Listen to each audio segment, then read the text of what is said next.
Right now, someone out there is thinking about you. Not in a passing way, not the way a person thinks about what they should eat for dinner or whether they remembered to lock the door. This is different. This is the kind of thought that quietly returns when the world becomes still, when there is no distraction left to hide behind. Maybe they are going through their day normally, but something small reminds them of you. A song playing in the background, a place you once talked about, a phrase you used that stayed in their mind, a random moment where they wish they could share something with you. Sometimes a person does not realize how deeply someone has become part of their emotional world until that person is no longer as close as they once were. They may not always show it. They may not send the message. They may not reach out and say, "I miss you." But silence does not always mean absence. Some people carry feelings quietly, especially those who struggle with vulnerability or emotional expression. Their mind can return to you even when their actions appear distant. They might remember the way you understood them when they felt misunderstood by everyone else. They might remember the comfort they felt around you, the conversations that felt effortless, or the moments where they could finally lower their guard. Those memories can stay in a person's heart long after the conversation ends. But here is the complicated part. Thinking about someone and being ready to show up for them are two different things. A person can miss you and still be afraid. They can care about you and still struggle with communication. They can feel the loss of your presence while also avoiding the vulnerability required to rebuild the connection. The human heart is full of contradictions. Sometimes people walk away from what they value because closeness brings up fears they do not know how to handle. Sometimes they need distance to understand the importance of what was right in front of them. So if someone is thinking about you today, remember this. Your worth is not measured by how often someone admits they miss you. You do not become valuable only when someone finally recognizes your absence. Your impact existed while you were there. The question is not only, do they think about me? The deeper question is, are they willing to create the kind of connection where both people feel seen, chosen, and safe? Because being remembered is meaningful, but being consistently valued is where real love begins. They think about you the way waves think about the shoreline, always circling back over and over, even when nobody is around to witness it. And still, they're not here. They're not picking up the phone. They're not making the first move. They're keeping their distance. And the part nobody has ever explained to you, the piece missing from this puzzle, is the real reason behind it. Keep listening, because what comes next might be one of the most important truths you'll ever come to understand about love. There's a specific kind of quiet that hurts more than any fight ever could. It isn't the silence of someone who no longer cares. It isn't the silence of apathy. It's the silence of a person who cares so deeply, so completely, that they genuinely don't know how to carry the weight of it. You know this silence already, don't you? You've sat by yourself and felt this person's absence like it had actual mass, like an invisible force pulling you towards something you couldn't touch. You've glanced at your phone, not really expecting anything, but because some quiet, primal part of you sensed they were thinking of you too, and they still are. But they're choosing to stay away, and the reason, the single hidden reason, isn't found in their heart. It's buried in their deepest wound. Carl Jung once said that the things that irritate us most about other people often teach us something about ourselves. What he may not have spelled out is this: the very things that push us away from the people we love most also drag us into the darkest, least examined rooms of our own inner world. When someone who loves you deeply keeps their distance, it isn't because their love has faded. It's because loving you has uncovered something inside them they're terrified to look at directly, something that has nothing to do with you at all, yet somehow explains everything about why they can't get closer. Really sit with this for a second. Think about what it means to love someone so intensely that being near them turns into looking in a mirror. To care about someone so much that when you see them, you don't just see them, you see yourself reflected back. You see every failure, every fear. You see the child you once were, the one who was taught that love always eventually walks away. You see your younger self standing in front of a door that got shut on you again and again by people who should have stayed. When love reaches a certain depth, it stops being simple emotion. It becomes an unearthing. And not everyone is ready to be unearthed. Some people need more time hidden in the dark before they can handle the kind of light real love brings with it. This isn't meant as an excuse, And I want that to be completely clear. This isn't permission for you to shrink what you're feeling or to convince yourself the distance doesn't sting. It does sting. It hurts in that particular way only the deepest truths can hurt. Not because they're false, but because they cut so close to something real. The ache you're carrying isn't proof that something is broken. It's proof that what you feel is genuine. And real love, the kind that doesn't show up often in a lifetime, always asks something of you. The real question was never whether love would demand something from you. It's whether you're willing to understand what exactly it's asking, and whether the other person is willing to start their own journey toward that same understanding. Let me tell you what happens inside the mind of someone who loves you and still stays away. They open their eyes in the morning and their very first thought isn't about their job or their schedule or any of the practical noise that fills up a day. Their first thought is you, a spark of warmth, and then almost instantly a shadow follows it. Because for this person, joy and fear aren't separate feelings. They're the same emotion wearing two different masks. Through years of loss, through specific people who entered their life and then exited in ways that left wounds they've never fully spoken about, they've learned that wanting something fully means risking losing it fully. And even imagining losing you is something they've already privately decided they cannot survive. So they build distance as protection, not because you don't matter to them. You matter more than almost anything else in their world. There's a term therapists sometimes use called the fear of engulfment. It's the deep-seated terror of being swallowed whole, dissolved, consumed by closeness. It doesn't usually show up in people who don't know how to love. It shows up in people who once loved with everything they had and were devastated so completely that their nervous system now links intimacy directly to danger. Their body craves the warmth. Their instincts, hardwired by survival, pull them away from that very same heat. They step toward you, then retreat. Not because they're playing you, not because it's some manipulative game, but because there's an actual war happening inside them between two selves. The one who desperately wants to love you, and the one still trying to recover from what love did to them before. You've probably lain awake more nights than you'd like to admit, replaying every moment, turning them over like stones at the bottom of a river, hunting for the exact thing you did wrong, the wrong word, the wrong glance, the moment something changed. You've been measuring your own worth against a silence that was never actually about you in the first place. And maybe that's the cruelest part of all this. Not that someone loves you and keeps their distance, but that their absence can so easily start to feel like a verdict on your value.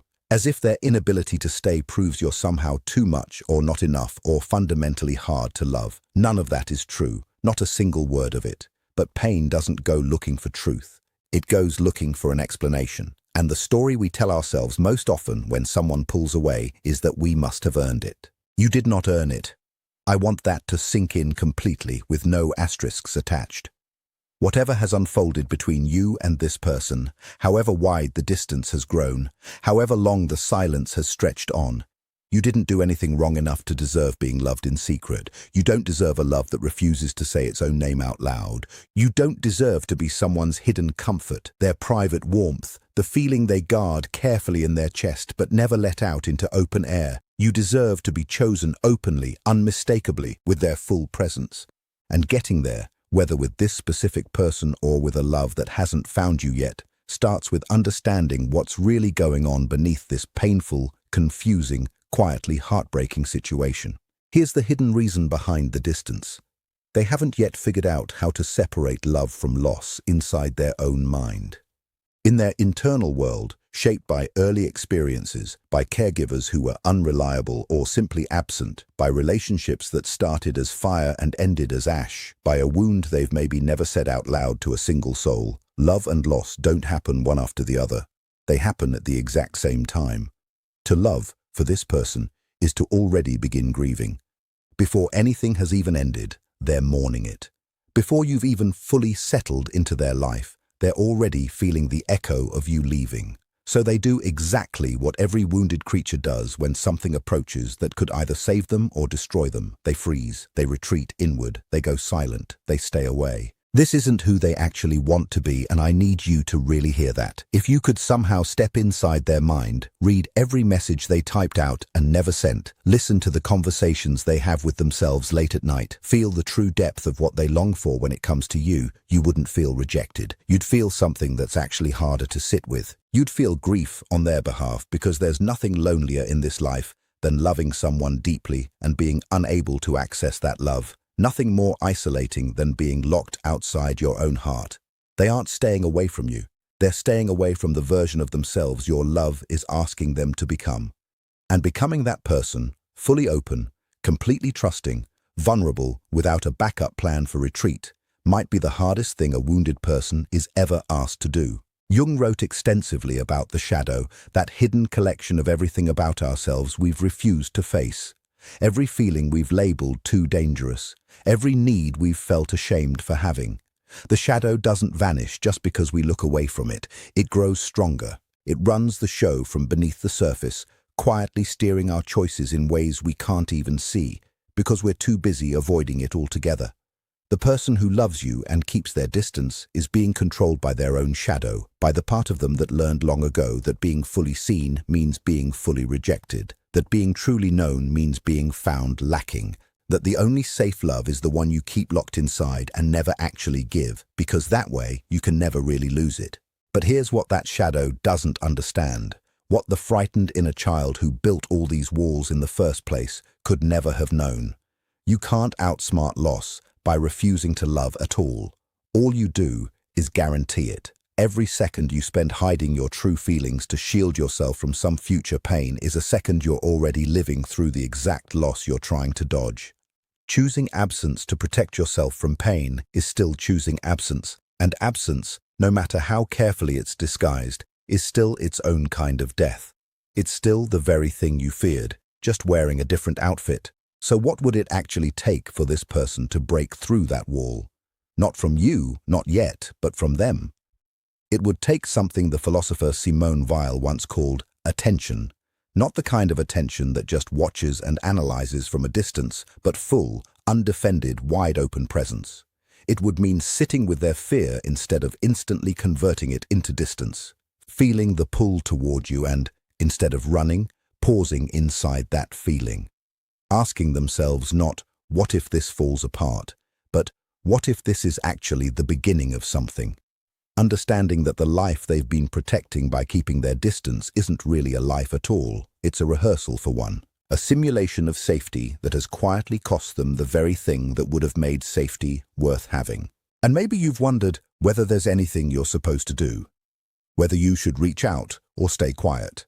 Whether your patience is wisdom or whether it's a slow betrayal of yourself, whether love means waiting it out, or whether it means moving forward even when the other person can't yet walk beside you. These aren't questions with tidy answers. But here's what is true. You cannot love someone into being ready. You can't be so endlessly patient, so perfectly understanding, so carefully calibrated in how you show affection that you single-handedly heal a wound they haven't agreed to even look at yet. Love isn't a treatment you administer to fix someone else's pain. Love is an invitation. And every invitation can be accepted, or it can be turned down.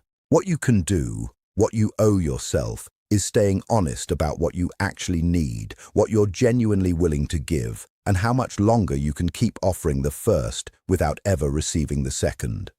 There comes a moment in everyone's life when they face one of the hardest choices imaginable. Not a choice between right and wrong, not a choice between comfort and risk, but a choice between the love that already exists and the love that could still exist. The love that's present but distant, real but held back, felt but never spoken aloud. Versus the love that hasn't arrived yet but is still making its way toward you. A love that, when it finally gets there, will be ready. Completely ready. Unafraid. Not because that person never carried fear, but because somewhere along their path, they chose to face it instead of letting it run the show. You deserve that second kind of love.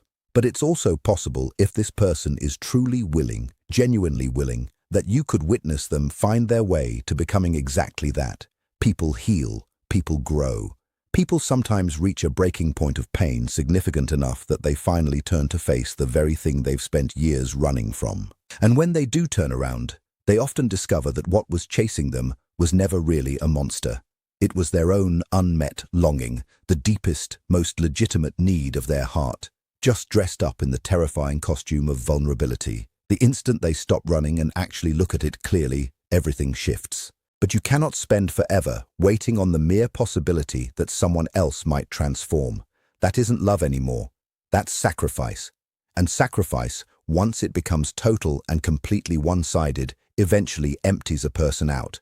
It leaves behind a hollowness that even the eventual arrival of what you were waiting for might not be able to fully fix. Because you can't spend years standing in the posture of hope without it reshaping something inside you, without it teaching your heart that love equals waiting, that love equals patiently knocking at the edge of someone else's locked door, never quite sure if anyone's coming to open it. And a heart that internalizes that lesson carries it forward into every future love, even the ones that would show up differently, even the ones that would throw the door wide open if only you could bring yourself to believe it was possible. So let me speak directly now to that version of you. The one who's exhausted, the one who has been so generous with their understanding, so patient through the silence, so charitable in every interpretation they've given the other person's behavior, the one who has talked themselves through 100 waves of doubt, who has rationalized the distance over and over, who has held both their own love and the other person's fear with a tenderness far beyond what anyone should reasonably be asked to sustain. To that version of you, I want to say something that might feel unfamiliar, maybe even like it contradicts the love you feel. But it might be the kindest thing you hear today. You're allowed to set the weight down. You're allowed to stop holding both ends of a rope that only you have ever actually been pulling. You're allowed to want what you want without shrinking that want just to make it easier for someone else to say no. Your desire for love that's full, present, spoken, acknowledged, and physically shown isn't a demand. It's not unreasonable. It doesn't mean you're too needy, too fragile, or too much. It's one of the most fundamentally human desires there is, the desire to be loved openly, in daylight, with full awareness and full presence and full willingness. You're allowed to want that. And wanting it clearly, without apologizing for it, might be exactly what finally brings clarity to a situation that has been sitting in limbo for far too long. Because clarity, even when it's painful, is where healing actually starts. The moment you stop treating uncertainty as an acceptable substitute for real love is the moment the whole situation has to resolve itself, one way or another. Either the person who loves you from a distance will feel that shift in your energy, will sense the door they've been quietly propping open starting to swing closed, and they'll finally make the choice their fear has been blocking them from making. Or they won't. And in choosing not to choose, they will have made their choice anyway, and you'll know, and you'll grieve it fully and completely, without the false comfort of not knowing to soften the blow. And then, slowly, you'll begin living again. Grief is not the opposite of love, and this might be one of the most important things a person can ever come to understand. We've been conditioned to see grief as evidence that love failed, as proof something went wrong, as the price we pay for caring too deeply. But grief is really just love that has nowhere left to go. It's the lingering presence of love after the person it was aimed at has moved out of reach. And to grieve fully, to actually let yourself feel the full weight of what was, what could have been, what you wanted and never got. That isn't weakness. That's the truest way of honoring what you felt. It's an acknowledgement that something real happened, that you weren't imagining any of it, that the love wasn't some illusion, that the connection, however unfinished, however tangled up in both warmth and ache, was genuinely real. Now let me tell you where this story can go from here, because this was never just a story about someone loving you from a distance. This is a story about what happens to love when it collides with its own limits, about how pain, when we're brave enough to actually look at it, becomes the tool of our deepest growth. About how the very wound sitting at the center of all this, yours, theirs, the shared wound living in the space between two people who care deeply and still can't quite reach each other, is also a doorway, the exact spot where the old chapter of the story ends and a new one begins. Because you are being changed by this, whether you notice it happening or not, whether it feels like transformation or simply feels like pain, which is usually how transformation feels while it's happening, you're building a capacity for depth that an easier, more comfortable life would never have given you. You're learning the difference between love that asks for nothing and love that asks for everything, and figuring out which one you actually want. You're discovering that you can survive the silence born from someone else's fear without abandoning your own voice in the process, that you can hold space for someone else's wound without giving up your own sense of wholeness. These are not minor things. These are the exact qualities that shape the deepest, most fully realized human beings who have ever lived. Jung believed the unconscious isn't just a storage space for everything we've repressed. He believed it's also a wellspring, the origin point of genuine creativity, real connection, true transformation. The things we've buried down there aren't simply obstacles blocking our way. They're unfinished business that, once finally resolved, becomes the actual foundation for who we grow into. The person who loves you and stays away is sitting right at the edge of their own unfinished business. They have all the raw materials already. They have the love. They have the wound. They have the capacity, even if they can't quite reach it yet, to build something extraordinary out of both. What's missing is the courage that only comes from finally choosing one terrifying moment at a time to stay instead of run. And here's what I want you to carry forward from all of this. Whatever ends up happening, whether this person eventually finds their way fully and completely to you, or whether they stay exactly where they are, loving and being loved from a distance neither of you ever actually chose, you are not defined by whether or not they're capable of staying. You are not measured by the empty spaces other people leave behind them. You are not made smaller by a love that couldn't quite find the words to speak itself into existence. You are, in fact, built up, made more whole by every love you've had the courage to feel completely, even the ones that cost you dearly. Every single person who has passed through your life and left you changed, even painfully changed, especially painfully changed, has been part of a larger process of unearthing, part of what slowly, painfully, and beautifully shapes you into the most complete version of who you were always meant to become. Somewhere right now, someone is thinking about you.